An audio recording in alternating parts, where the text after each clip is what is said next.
ஆனந்தின் உடல்நிலையில் சற்றே முன்னேற்றம் தெரிந்த பட்சத்தில் அவரை வீட்டிற்கே அழைத்து வந்து விட்டான் ஆதித்யா.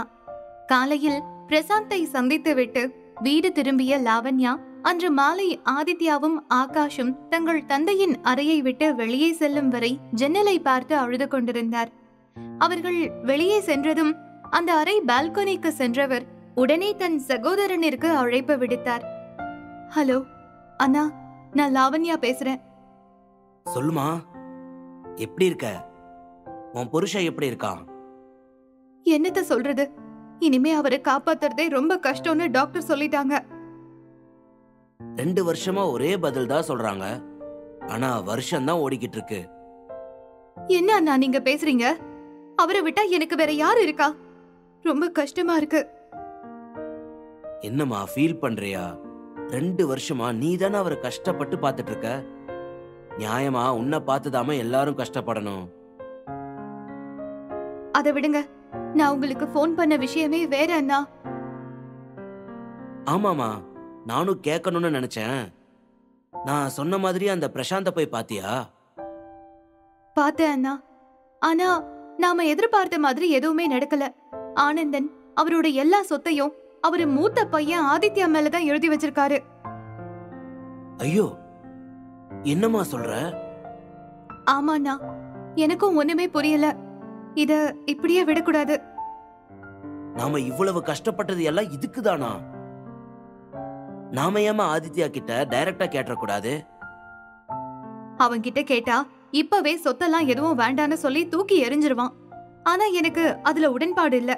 இதுக்கு ஒரு பிளான் பண்ணி வச்சிருக்கேன். அது என்னன்னா, எனும் போதே ஆகாஷ் அவள் அறைக்குள் வந்து விட்டான். உடனே அழைப்பை துண்டித்த லாவண்யா மீண்டும் கேஷுவலாக நிற்க அவரை பார்த்த ஆகாஷ் பெருமூச்சு ஒன்றை இழுத்து விட்டான். என்னப்பா ஆகாஷ், என்ன ஆச்சு? ஏமா இப்படி பண்ணீங்க? அப்பாவுக்கு துரோகம் பண்ண உங்களுக்கு எப்படிமா மனசு வந்துச்சு? ஆகாஷ், நீ என்ன பேசுற? நான் என்ன பண்ண? அப்பாதான் ஆதி அண்ணா கிட்ட அவரோட டிசீஸ பத்தி சொல்லக்கூடாதுன்னு சொன்னாருன்னா நீங்களும் ஏமா அந்த விஷயத்தை மறைச்சீங்க? என்றதும் தான் மூச்சே சீராக வந்தது அவருக்கு. ஆதி கிட்ட இத பத்தி எதுவும் சொல்லக்கூடாதுன்னு உங்க அப்பா என்கிட்ட சத்தியம் வாங்கிட்டாங்க ஆகாஷ். யாருக்குதான் நான் உண்மையா இருக்கிறது? இப்ப யாரு கஷ்டப்படுறாங்கன்னு நீங்களே பாக்குறீங்கல்ல. இனிமே இத பத்தி பேசாத ஆகாஷ், எல்லாம் கைமீறி போச்சு என்றதுமே கடுப்பாக கதவை மூடிவிட்டு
போகணும். நோனி, பெஸ்ட் ஸ்பெஷலிஸ்ட் ஒருத்தங்க நாளைக்கு காலையில் நம்ம வீட்டுக்கு வந்துடுவாங்க. So we don't want to worry about it. நீ அம்மாவை ஒழுங்காக சாப்பிட்டு ரெஸ்ட் எடுக்க சொல்லு. எனக்கு ஒரு மீட்டிங் இருக்கு, அந்த மீட்டிங்கை முடிச்சுட்டு வரேன் என்று தன் அறைக்குள் புகுந்தவன் தன் அலைபேசியை எடுத்து தனது பிஏ பிரியாவுக்கு அழைப்பு விடுத்தான். ஹலோ பிரியா, நான் ஆதி. நேற்று கேன்சல் பண்ண மீட்டிங்கை வீடியோ கான்ஃபரன்ஸ் மூலமாக இன்னைக்கு அரேஞ்ச் பண்ணுங்க. That to within half an ஹவரில். அண்டர்ஸ்டாண்ட்? பட் சார், இந்த டைம்ல எப்படி சார்? நேத்து மீட்டிங்கை பாதியிலேயே ஸ்டாப் பண்ணிட்டோன்னு அவங்க நேத்து ரொம்ப அப்செட்டா ஆகிட்டாங்க. அவங்க எப்படி சார் மறுபடியும் மீட்டிங்க்கு ஓகே சொல்லுவாங்க? நான் அவங்க கிட்ட எல்லாம் பேசி சரி பண்ணிட்டேன். நான் உங்ககிட்ட சொன்னது just make the arrangements. That's it. Okay sir. And sir, uncle எப்படி இருக்கு என்று அவள் கேட்டு முடிக்கும் முன்னே அழைப்பை துண்டித்து விட்டான் ஆதித்யா. ஆகாஷ் தன் காதலிக்கு போன் செய்ய அவளும் அடுத்த ரிங்கிலேயே எடுத்து விட்டாள். Hello Akash, is everything is fine there? Not bad, but situation கொஞ்சம் மோசமாக தான் இருக்கு. ஓ நோ, அங்கிள் எப்படி இருக்காங்க? இப்போ எதுவும் சொல்ல முடியாது. And at the same time நான் இனிமே உன்னை பார்க்கவும் முடியாதுன்னு நினைக்கிறேன். அப்பாவோட ஹெல்த் கண்டிஷன் ரொம்ப மோசமாகிருக்கு. அதனால அடிக்கடி நம்ம மீட் பண்றது கஷ்டம்தான். Baby, what did you say? Yes. Hey, my mom is coming. I call you later. Bye. என்ற அழைப்பை துண்டித்துவிட உள்ளே வந்தார் லாவண்யா. ஆதித்யா எங்க? I think he went to office. அப்பாவோட நிலைமை எப்படி ஆகிடுச்சுன்னு பாத்தியா? என்னால அந்த விஷயத்தை ஏத்துக்கவே முடியலடா. மாம், ப்ளீஸ், நீங்க அதை நினைச்சே வீக் ஆகாதீங்க. அவருக்கு எதுவும் ஆகாது. அவர் உயிரோட இருக்கும்போதே ஏதாவது ஒரு நல்ல விஷயம் செய்யணும்னு நினைக்கிறேன் ஆகாஷ். புரியலம்மா.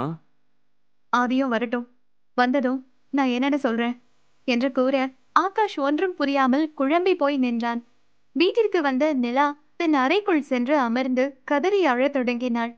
அவள் அழுகுரல் கேட்டு கதவை திறந்து கொண்டு உள்ளே வந்தார் நிலாவின் தந்தை சுந்தரம். ஏமா, என்னாச்சு? என்ன இன்னைக்கு இவ்வளோ சீக்கிரம் வந்துட்ட?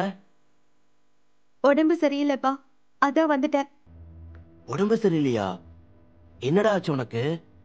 என்றவர் அவளின் கையில் இருந்த காயத்தை கவனித்தார். இன்னுமா அது ஏதோ நெருப்பு காயம் மாதிரி இருக்கு. ஒன்றும் இல்லப்பா, ஜஸ்ட் காஃபி ஊத்திக்கிச்சு கையில. ஜஸ்ட் காஃபியா? தோலே உறிஞ்சு வந்திருக்கு. என்னாச்சு உனக்கு? இவ்வளோ பெரிய காயத்தை வச்சுக்கிட்டு எப்படி நீ இவ்வளோ நேரம் வேலை பார்த்த? வேலை பார்க்கணுமேப்பா. நீ இனிமே வேலைக்கெல்லாம் எங்கேயும் போக வேண்டாம். நான் உனக்கு வேற ஒரு வேலை பார்த்து வச்சுட்டேன். என்ன வேலைப்பா?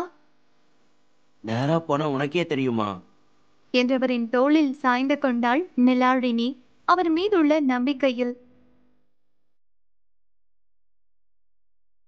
கேளுங்க married to millionaire audio series உங்க குக்கு எஃப்எம் ஆப்ல.